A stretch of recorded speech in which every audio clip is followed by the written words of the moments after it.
आप सभी लोगों का टीएन नर्सिंग क्लासेस के ऑनलाइन प्लेटफॉर्म पे मैं Naresh Garhwal AIIMS nursing officer. दोस्तों, आज अपन बात करने वाले हैं कम्युनिकेबल डिजीज़ के बारे में।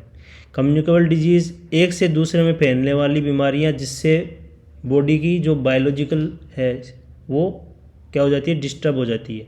अब बात करेंगे जिसमें अपन बात करने वाले हैं चिकन पॉक्स के बारे में। चिकन पॉक्स तो ये किस तरह से इसका ड्यूरेशन होता है, पीरियड ऑफ कम्युनिकेबिलिटी होता है, इंक्यूबेशन पीरियड इसका क्या होता है, ये सब क्या है, तमाम बहुत ही इंपॉर्टेंट क्वेश्चंस हैं जो आपके एग्ज़ाम में आपको परेशान करते हैं। तो चलिए बात करते हैं, स्टार्ट करते हैं। सबसे पहले यदि आप चैनल पे नए हैं तो चैनल को सब्सक्राइब कर लेना है, बेल आइकन को प्रेस कर देना है। सब प्रेस करने से क्या होगा, जो भी न्यू नोटिफिकेशन होगा सबसे पहले आपको मिलेगा। चलिए बात करते हैं चिकन पॉक्स के बारे में। चिकन पॉक्स एक प्रकार से किससे होता है, ये इसका कोज क्या है। सबसे पहले आपसे कोज आपको जान लेना है। कोज्ड बाई किसकी वजह से होता है, ये वेरिसेला जोस्टर वायरस की वजह से होता है। शॉर्ट में इसको VZV भी लिखते हैं, वेरिसेला जोस्टर वायरस। ये एक प्रकार से हर्पिस सिम्प्लेक्स वायरस है। किस टाइप का वायरस है, हर्पिस सिम्प्लेक्स वायरस टाइप 3। ये 7 से 8 टाइप के ये आपके हर्पिस सिम्प्लेक्स वायरस होते हैं। 7 to 8 टाइप्स के होते हैं, जिसमें 3rd टाइप का जो हर्पिस सिम्प्लेक्स वायरस है दोस्तों, उसकी वजह से क्या होता है, चिकन पॉक्स होता है। तो एग्जामिनर आपको वेरिसेला जोस्टर वायरस ना दे के एग्जाम में ऑप्शन में HSV3 भी दे सकता है, हर्पिस सिम्प्लेक्स वायरस 3rd भी दे सकता है। तो दोनों ही क्या है, सेम ही है। नेक्स्ट है, ये एक प्रकार से डबल स्टैंडर्ड DNA वायरस है। कैसा है, डबल स्टैंडर्ड DNA वायरस है। क्लियर है।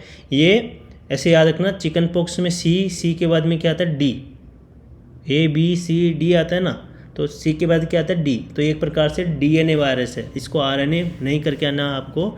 चिकन पॉक्स क्या है, DNA वायरस है। नेक्स्ट बात करेंगे इंक्यूबेशन पीरियड की। इंक्यूबेशन पीरियड बहुत बहुत इंपॉर्टेंट है आपके लिए। तो 10 से 21 दिन, 10 to 21 डेज। अगर मिड की बात करें तो बीच का यदि आप ले लो इंक्यूबेशन पीरियड, तो 14 to 16 डेज।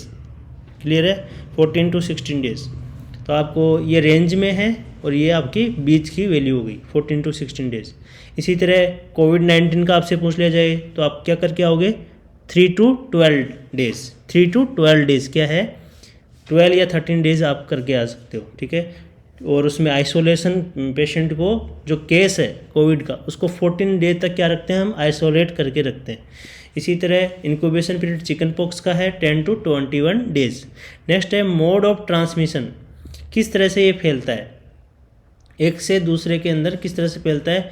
ये डायरेक्ट मोड के थ्रू भी फैलता है, जैसे कि ड्रॉपलेट के थ्रू। ट्रांसप्लेसेंटल मोड, ट्रांसप्लेसेंटल मोड का मतलब है माँ से बच्चे में भी ये स्प्रेड हो जाएगा। यदि मदर को है तो प्लेसेंटा के थ्रू बच्चे को हो जाएगा। नेक्स्ट है इनडायरेक्ट मोड। इनडायरेक्ट मोड की बात करें तो एयरबोर्न मोड, हवा में, ये हवा से फैल सकता है। हवा, एयरबोर्न मोड कौन कौन से होते हैं, इन्फ्लुएंजा, मिजल्स, TB, ट्यूबरकुलोसिस, कोविड-19, चिकन पॉक्स, ये सभी की सभी एयरबोर्न प्रॉब्लम्स है, हवा से फैलने वाली एयरबोर्न प्रॉब्लम्स है। इन्फ्लुएंजा, मिजल्स, TB, कोविड-19, चिकन पॉक्स। नेक्स्ट बात करेंगे, बात हो गई कोज्ड किस वजह से होता है chicken pox. Varicella zoster virus एक प्रकार से herpes simplex virus, double standard DNA virus है। इंक्यूबेशन पीरियड 10 to 21 डेज है। नेक्स्ट बात करेंगे एजेंट फैक्टर की। एजेंट फैक्टर कौन रहता है इसके अंदर, सोर्स रहता है। सोर्स का मतलब है जिसको चिकन पॉक्स है उसी से ये फैलता है। ठीक है। केस ऑफ चिकन पॉक्स, जो केस है, जो इस बीमारी से ग्रसित है जो बच्चा, उसी से ये एक दूसरे में फैलेगा। नेक्स्ट है वेसाइकल। इसमें क्या होते हैं, ऐसे स्किन इरप्ट होके इसमें क्या हो जाता है, पानी बढ़ जाता है, तो उसे बोलेंगे वेसाइकल। ठीक है। Vesicle fluid are infective. Infective का मतलब है वो संक्रमित रहता है, संक्रमित रहता है, इन्फेक्टिव रहता है, वेसाइकल फ्लूइड। नेक्स्ट है स्केब्स आर नॉट इन्फेक्टिव। जो चकत्ते होते हैं वो इन्फेक्टिव नहीं होते हैं, स्केब्स। क्लियर है। जबकि जो वेसाइकल फ्लूइड है, जो फ्लूइड रहता है उसके अंदर स्किन के अंदर फोले बन जाते हैं, तो उन में जो फ्लूइड होता है वो कैसा होता है, इन्फेक्टिव होता है। नेक्स्ट है period of communicability. Period of communicability बहुत इंपॉर्टेंट है, यहाँ से क्वेश्चन आता है। 1 to 2 days before and 4 to 5 days after onset of rash. मतलब 1 से 2 दिन पहले जब रेसेस स्टार्ट होंगे, चिकन पॉक्स में क्या रेसेस होते हैं, जब रेसेस स्टार्ट होने से 1 से 2 दिन पहले से लेके 4 से 5 दिन बाद तक क्या रहता है, पीरियड ऑफ कम्युनिकेबिलिटी। क्लियर है। इसलिए बच्चे को अगर बात करें आइसोलेशन की, ऐसे बच्चे को कितने समय तक हमें आइसोलेट करके रखना है। आइसोलेट हमेशा केस को रखते हैं जिसके प्रॉब्लम हो रही है, क्वारंटाइन हमेशा हेल्दी पर्सन को करते हैं। ठीक है, तो आइसोलेशन और क्वारंटाइन पे भी क्वेश्चन आ सकता है आपके एग्जाम में कि आइसोलेशन में किसको करते हैं, केस को करते हैं जिसके प्रॉब्लम है, जिसके डिजीज़ है। तो आप किस लेवल का प्रिवेंशन कर रहे हैं, प्राइमरी लेवल का प्रिवेंशन कर रहे हैं। किसी के कोविड-19 है तो आपने उसको आइसोलेट कर दिया 14 डेज तक, इट मीन्स आपने उसको रोक दिया, लोगों में नहीं फैलेगा, और वो एक स्पेशल बीमारी के लिए आप कर रहे हो, तो किसी भी स्पेसिफिक प्रोटेक्शन कर रहे हो तो वो क्या हो जाता है, प्राइमरी प्रिवेंशन हो जाता है। तो आइसोलेशन क्या है, एक प्रकार से प्राइमरी लेवल ऑफ प्रिवेंशन है। तो इसमें कितने दिन तक रखना है आइसोलेट करके बच्चे को, जब रेस चालू होंगे, रेस से चालू होने से 1 दिन पहले से लेके 6 दिन बाद तक क्या करेंगे, आप आइसोलेट करके रखोगे इस चिकन पॉक्स के पेशेंट को। नेक्स्ट है सेकेंडरी अटैक रेट, मतलब दोबारा होने के कितने चांस है। यदि बच्चे के वैक्सीनेशन यदि आप नहीं करते हैं, उसका ट्रीटमेंट नहीं करते हैं अच्छे से, तो कितना चांस रहेगा, 85 से 90% क्या है, सेकेंडरी अटैक रेट के चांस होते हैं इसमें। नेक्स्ट बात करेंगे होस्ट फैक्टर की। होस्ट फैक्टर का मतलब है कौन से एज के बच्चों में ये ज़्यादा होता है, तो स्कूल गोइंग चिल्ड्रन में बहुत ज़्यादा देखने को मिलता है दोस्तों, और less than 10 year of peak age. 10 year क्या है, इसके अंदर पीक एज होती है। जो 10 साल से छोटे बच्चे हैं उनमें ये ज़्यादा होता है चिकन पॉक्स।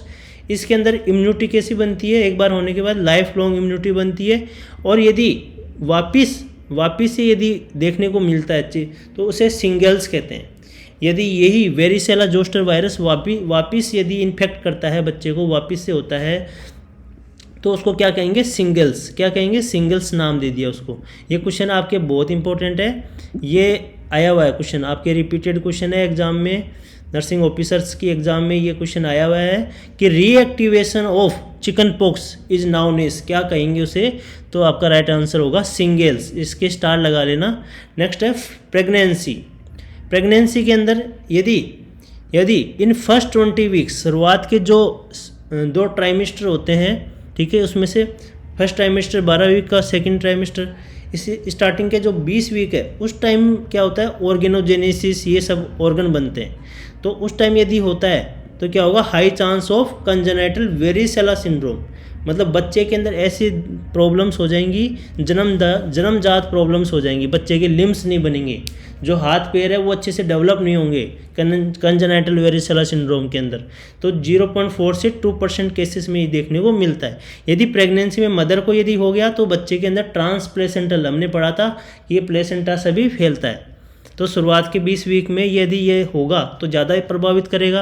अगर 20 वीक के बाद में यदि प्रेगनेंसी मदर को ये होता है तो बाद में इतना इफेक्ट नहीं करेगा। इसी तरह आपका रूबेला भी क्या है, स्टार्टिंग के फर्स्ट ट्राइमेस्टर में यदि होता है, उसमें भी शुरुआत के 8 वीक, स्टार्टिंग के जो 8 वीक होते हैं, 8 वीक होते हैं, वो ऑर्गेनोजेनेसिस के होते हैं। अगर उस टाइम होता है तभी तो उसके अंदर कैटरेक्ट हो रहा है, पेटेंटेक्टस आर्टियोसिस हो रहा है, हियरिंग लॉस हो रहा है, ये सब उसके अंदर हो रहे हैं। किसमें, रूबेला के अंदर, कंजेनाइटल रूबेला सिंड्रोम में।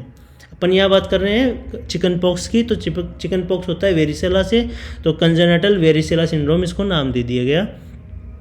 नेक्स्ट बात करते हैं एनवायरमेंटल फैक्टर। यस, एनवायरमेंटल भी फैक्टर होता है। शोज सीजनल ट्रेंड शो करता है। देखो कुछ ऐसी प्रॉब्लम्स होती हैं जो सीजन्स की अकॉर्डिंग होती हैं। यदि रेनी सीजन होता है तो उस समय ज़्यादा आपके ये vector borne disease rainy season में ज़्यादा होती हैं, मॉस्किटो से फैलने वाली डेंगू बीमारी, इस तरह से। तो सीजनल की बात करें तो विंटर और स्प्रिंग जनवरी टू अप्रैल में चिकन पॉक्स क्या होता है, सीजनल ट्रेंड होता है। एक होता है साइक्लिकल ट्रेंड क्या होता है, यदि कोई बीमारी हर 3 से 2 साल में आ रहा है, कोई बीमारी हर 4 से 5 साल में देखने को मिल रही है, उसे कहते हैं साइक्लिकल ट्रेंड। ठीक है, और ये है यहाँ पे लिखा हुआ है सीजनल ट्रेंड। इस साइक्लिकल ट्रेंड, सीजनल ट्रेंड से भी आपके नोट सेट 2022 के अंदर क्वेश्चन पूछा गया था। नेक्स्ट बात करते हैं can survive for 24 to 48 hours outside the body. ये जो चिकन पॉक्स वायरस है ये 24 से 48 घंटे बाद तक क्या करता है, सर्वाइव कर सकता है बॉडी के बाहर, इसलिए ये एयरबोर्न है। आपने छींक दिया, ड्रॉपलेट कर दिया, स्नीजिंग, किसी पेशेंट को चिकन पॉक्स है उसने स्नीजिंग किया, तो 24 से 48 घंटे तक एयर में, हवा में बाहर क्या रहेगा, जीवित रहेगा, इसलिए ये एयरबोर्न डिजीज है। नेक्स्ट है early destroyed by chemicals. Chemicals से ये इजीली क्या हो जाएगा, डिस्ट्रॉय हो जाएगा यदि आप मोपिंग वगैरह, सॉल्वेंट, डिटर्जेंट, यदि आइसोलेट करके रख रहे हो पेशेंट को चिकन पॉक्स की को, और उसका रूम वगैरह अच्छे से क्लीन हो जाएगा सॉल्वेंट, डिटर्जेंट से, तो ये डिस्ट्रॉय हो जाएगा। नेक्स्ट बात करेंगे क्लिनिकल फीचर। अब इस बच्चे में क्या क्या देखने को मिलेंगे यदि बच्चे के चिकन पॉक्स हो जाए 10 साल से छोटे के। तो प्रोड्रमल फेज, प्रोड्रमल फेज जिसे प्री इरप्टिव फेज के नाम से भी जानते हैं। प्री इरप्टिव फेज मतलब इरप्टिव फेज होगी जिसके अंदर रेसेस होंगे, और प्री इरप्टिव मतलब जिसके अंदर रेसेस नहीं होंगे, तो इसे प्रोड्रमल फेज भी कहते हैं, इसको प्रोड्रमल फेज भी कहते हैं और प्री इरप्टिव फेज भी कहते हैं। तो इसमें फीवर और कोराइजा देखने को मिलेगा। क्या देखने को मिलेगा, फीवर और कोराइजा, बुखार होगा, गले में खराबी होगी, खराश होगा, फीवर और कोराइजा। नेक्स्ट है इरप्टिव फेज। इरप्टिव फेज में क्या होगा, बच्चे के स्टार्ट हो जाएंगे, रेसेस स्टार्ट हो जाएंगे, तो सबसे पहले ट्रंक्स वाले पार्ट में होंगे, जो बीच वाला पार्ट है, ट्रंक वाला पार्ट, ठीक है, ये सेंट्रीपिटल है, इसको सेंट्रीपिटल कहेंगे, ठीक है। बीच में यदि हो रहा है सेंट्रीफ्यूगल कब कहेंगे, जब लिम्स में यदि होते हैं पहले रेसेस तो सेंट्रीफ्यूगल कहते हैं, और सेंट्रीपिटल मतलब ट्रंक वाले पार्ट में होंगे। स्प्रेड टू होल बॉडी, फिर पूरी बॉडी में फैल जाएंगे, but not in palm and soles, palm और सोल्स के अंदर नहीं देखने को मिलेंगे। क्लियर है।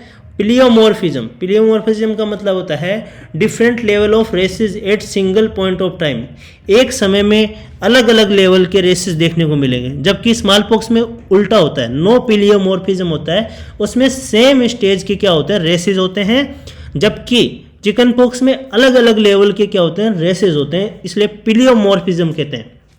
इसलिए चिकन पॉक्स में प्लियोमॉर्फिज्म शो होता है, और जो रेसेस होते हैं वो सेंट्रीपिटल टाइप होते हैं, मतलब वो सेंटर में होते हैं, बॉडी के ट्रंक पे होते हैं, पाम और सोल्स में नहीं होते हैं।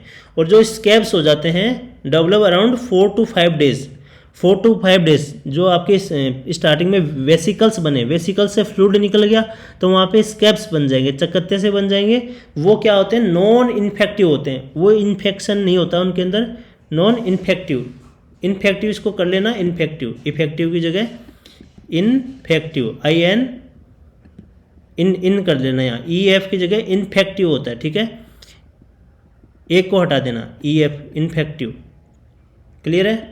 इन्फेक्टिव, तो इन्फेक्टिव हो जाएगा, ये नहीं होगा, कौन, स्कैब्स, स्कैब्स इन्फेक्टिव होते हैं, इन्फेक्शन नहीं फैल लगेगा, जबकि वेसिकल क्या होते हैं, उससे इन्फेक्शन फैलता है, तो वो इन्फेक्टिव होते हैं, ये नॉट इन्फेक्टिव होते हैं स्कैब्स चिकन पॉक्स के अंदर।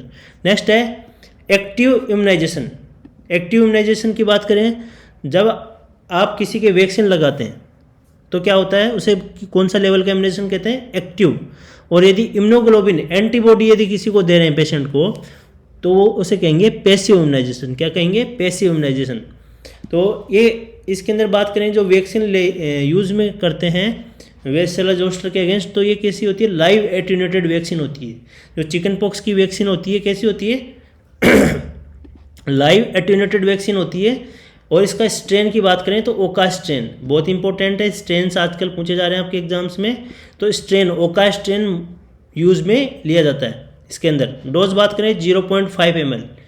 रूट की बात करें सबक्यूटेनियस रूट से ये वेरिसेला जोस्टर के लिए वैक्सीन लगाई जाती है, सबक्यूटेनियसली रूट से 0.5 ml ओका स्ट्रेन और लाइव टाइप की ये वैक्सीन है।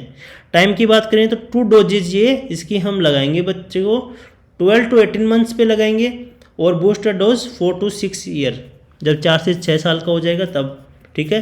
तो 2 बार डोज लगानी है, 12 से 18 महीने पे लगानी है, एक लगानी है 4 से 6 साल पे। क्लियर है। तो ये वैक्सीन, चिकन पॉक्स की वैक्सीन के रिगार्डिंग यदि आपको एग्जाम में क्वेश्चन आपका पुटअप होता है तो यहाँ से आपका सोल्व हो जाएगा।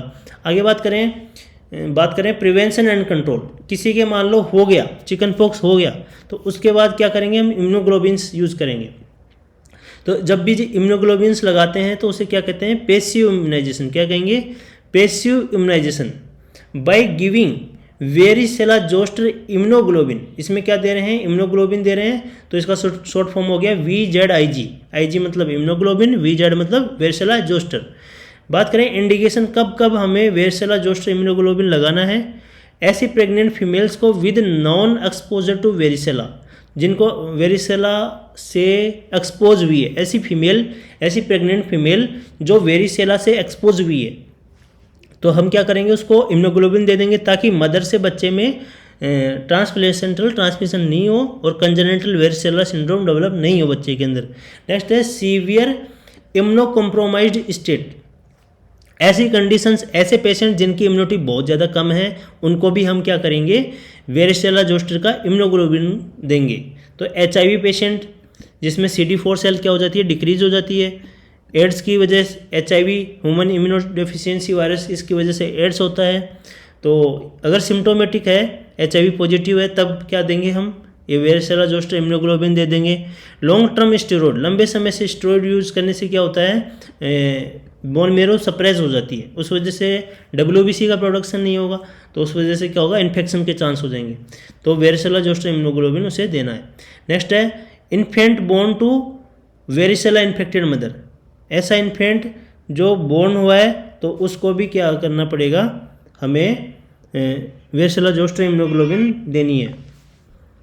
नेक्स्ट बात करेंगे varicella zoster immunoglobulin given with in 72 hours of exposure at the dose of 12.5 microgram पर kg। 12.5 डोज देना है और 72 आवर्स के अंदर अंदर आपको ये इम्यूनोग्लोबिन डोज देना है। ये आवर्स बहुत ही इंपॉर्टेंट है, यहाँ से क्वेश्चन पूछ लिया जाता है कि एक पेशेंट है, आपको वेरिसेला जोस्टर इम्यूनोग्लोबिन उसको देना है, तो एक्सपोजर के कितने समय के बाद दे दोगे, ऑप्शन में 24, 12 आवर्स, 24 आवर्स, इस तरह से 74 आवर्स, 72 आवर्स, 72 आवर्स के अंदर अंदर क्या देना है, ये इम्यूनोग्लोबिन देना है। इन केस ऑफ प्रोलॉन्ग्ड एक्सपोजर, यदि कोई लंबे समय से एक्सपोजर हो रहा है वेरिसेला जोस्टर से, तो उसमें रिपीटेड करना है आफ्टर 3 वीक, 3 वीक के बाद में उसको वापस देना है वेरिसेला जोस्टर इम्यूनोग्लोबिन, 12.5 डोज रहेगी। इसको कभी भी varicella zoster immunoglobulin never combine with varicella vaccine, जो वेरिसेला जो वैक्सीन है चिकन पॉक्स के लिए, उसके साथ कभी भी मिक्स नहीं करना है, कभी भी कंबाइन करके नहीं देना है, साथ में नहीं देना है। क्लियर है? वेरिसेला वैक्सीन एक प्रकार से लाइव वैक्सीन है। नेक्स्ट बात करेंगे, इसलिए ये कॉन्ट्रा इंडिकेटेड है प्रेगनेंसी में। नेक्स्ट है कॉम्प्लिकेशंस ऑफ चिकन पॉक्स। अब किसी के अंदर चिकन पॉक्स हो गया तो उस वजह से उसके अंदर क्या क्या डेवलप हो सकता है, हेमरेजिस क्यों होगा, क्योंकि उसके अंदर थ्रोम्बोसाइटोपिनिया कर देती है। जो चिकन पॉक्स वेरिसेला है उसके अंदर थ्रोम्बोसाइटोपिनिया हो जाता है। क्लियर है? प्लेटलेट ये सब क्या होता है, डिक्रीज हो जाते हैं। नेक्स्ट है सीवियर न्यूमोनिया कंडीशन हो जाएगी उसके अंदर। एनसेफ्लाइटिस हो सकता है, उसके ब्रेन के अंदर इन्फेक्शन पहुंच सकता है। Acute encephalopathy with fatty degeneration of viscera, इसकी वजह से उसके अंदर रेस सिंड्रोम देखने को मिलेगा। ठीक है, एक्यूट एनसेफ्लोपैथी ये किस में देखने को मिलता है, रेस सिंड्रोम में।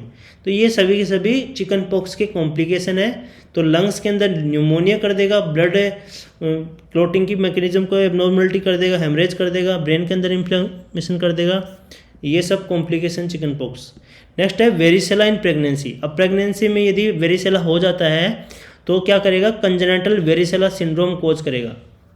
ये इसकी वजह से क्या हो सकता है, क्यूटेनियस स्कार्स, बच्चे की बॉडी पे क्या हो जाएंगे, स्कार्स बन जाएंगे, स्किन पे स्कार्स बन जाएंगे।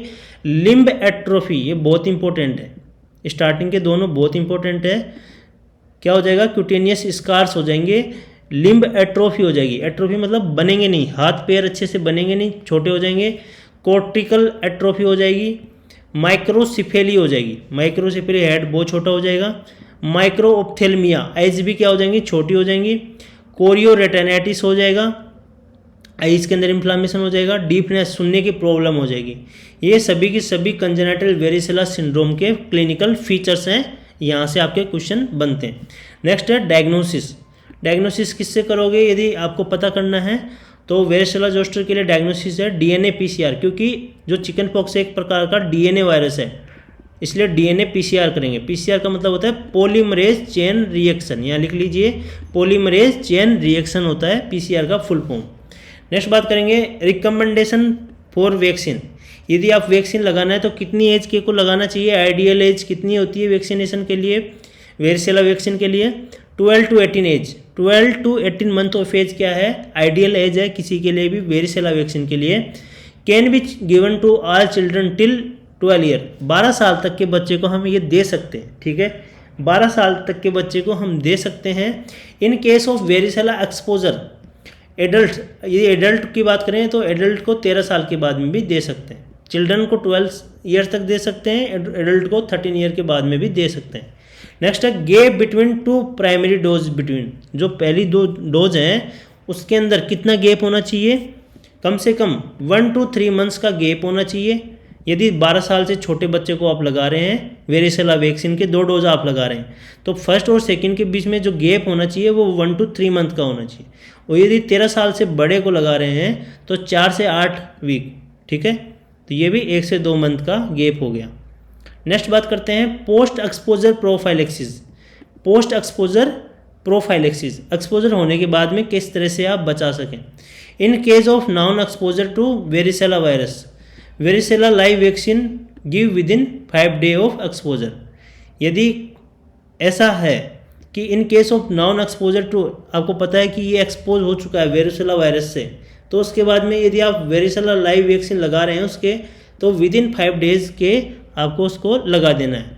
तो इसे कहते हैं पोस्ट एक्सपोजर प्रोफाइलेक्सिस, ठीक है। वो एक्सपोज हुआ है, वेरिसेला वायरस से एक्सपोज हुआ है, उसके कांटेक्ट में आया है, तो उसको 5 दिन के अंदर अंदर उसकी क्या करना है आपको, जिसके अंदर ओका स्ट्रेन होता है वेरिसेला वैक्सीन के अंदर, वो आपको एडमिनिस्टर कर देना है। नेक्स्ट है कॉन्ट्रा इंडिकेशन, किस किस कंडीशन में नहीं लगाना है, जो वेरिसेला वैक्सीन है किस कंडीशन में नहीं लगाना है।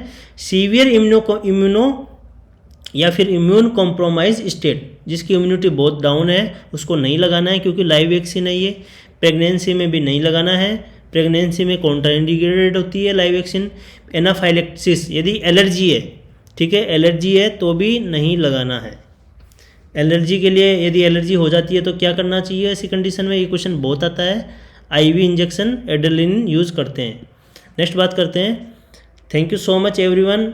नेक्स्ट क्लास में अपन क्विज़ के रिगार्डिंग बात करेंगे, आपके मीजल्स, ठीक है, मीजल्स, मम्स, रूबेला और चिकन पॉक्स, इन सभी के बारे में क्वेश्चन जितने भी एग्जाम में प्रीवियस ईयर के एग्जाम में क्वेश्चन आए हुए हैं उनकी क्लास लेने वाले हैं, तो आप क्लास को ज़रूर अटेंड करना क्विज़ के रिगार्डिंग, क्योंकि जब काफ़ी चीज़ें ऐसी होती है दोस्तों, हम थ्योरी में हम कंटेंट में क्लियर नहीं कर पाते, जब तक क्वेश्चन नहीं आएगा आपके सामने वो चीज़ आपके दिमाग में नहीं बनेगी। जैसे आपने अब इन सब के नोट्स आपने बना लिए, नोट्स बनाने के बाद आप इनको जब भी आप पढ़ने का मन करेगा जब आप क्वेश्चन सोल्व करोगे, तो क्वेश्चन प्रैक्टिस बहुत ज़रूरी है। क्वेश्चन प्रैक्टिस से ही आपके एग्ज़ाम में माइनस मार्किंग भी कम होगी, आपके अंदर कॉन्फिडेंस आएगा, और एक सक्सेस की है, सफलता की चाबी है। आप पढ़ रहे हैं, मेहनत कर रहे हैं, सभी बच्चे करते हैं। जो बच्चा क्वेश्चन की प्रैक्टिस करता है, टॉपिक को पढ़ने के बाद उसी टॉपिक पे अलग अलग तरीके से क्वेश्चन सोल्व करता है, उसी का सिलेक्शन जल्दी होता है। Thank you so much everyone. Channel को लाइक शेयर सब्सक्राइब करना ना भूलें और बेल आइकन को प्रेस कर दें, अपने मित्रों को शेयर करें।